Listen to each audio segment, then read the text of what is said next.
Abantu okuva mu bitundu ebyenjawulo n'abavubi abaliraanye omwalo gw'e Katose mu ggombolola y'Entenjeru mu disitulikiti y'e Mukono bakunganidde ku kazinga akasenze okuliraana omwalo gw'e Katose. Bakira buli agendayo bamuggyako ssente ezisoba mu 3,000 era nga wano abamu ku bavubi okuva ku myalo egy'enjawulo balemereddwa okusasula ssente z'eriyate okubatuusa ku kazinga olwo ne basalawo okuwugamu.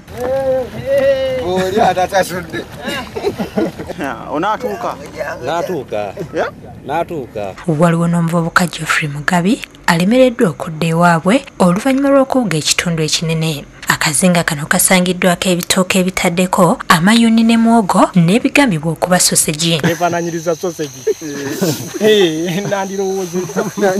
Kuliko bitooke, kuliko amayuni gabwayise. Kiriko ebikajjo, kiriko amapaapaali, kiriko muwogo. Myaka nina ana. Sirabangako ku kintu nga kino. Okubeera wa mukisa ne bajjajjange tebakiraba. Abalambuzi balonze agamu ku matabi g'emiti egisangiddwa ku kazinga okugenda okwesimbirako mu maka gaabwe, kyokka nga akazinga kano kasangiddwa nga tekuli yadde omuntu oba ennyumba nga bwe tuze tusanga obuzinga obulala nga buno bubeerako ababukuuma. Mu kiseera kino kiri mu bitundu bya Katosi naye kisangiddwa nga tekiriiko abaali bakibeerako nga tuzze tukulaga mawulire gaffe agataliiko nfuufu Bukedde TV.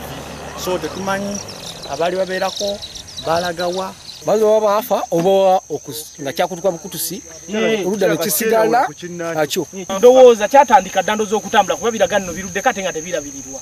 Yabakazi abadde kuno bajjako ezo kusaza amayundo kiro 10 obanga mmeka osimbawo ennyanya n'emikyungwa naffe twalidde n'amapeera wano kwegamba iwo n'owokulawo ekitooke kwekiri n'okikulawo era wasigala wakulaga nti ettaka likyali lingi nnyo nga tewali n'amazzi gazze ogudde. Abatuuze bategeeza ng'akazinga kano bwe kaliko omuddo omulungi wabula nga bafunye obuzibu okutwala ente zaabwe okugulyako. Ye ssentebe w'okumwalo gw'e Katosi Fred Mukasa ategeeza ng'akazinga kano bwe kalyako obulabe eri abantu abakagendako ng'ate tebambadde life jackets. Kugamba n'omuntu ayinza okwagala okukirinnya kate obuluusi n'alinnya awakyama kuba kyo si kizinga nga bwe bakyogera.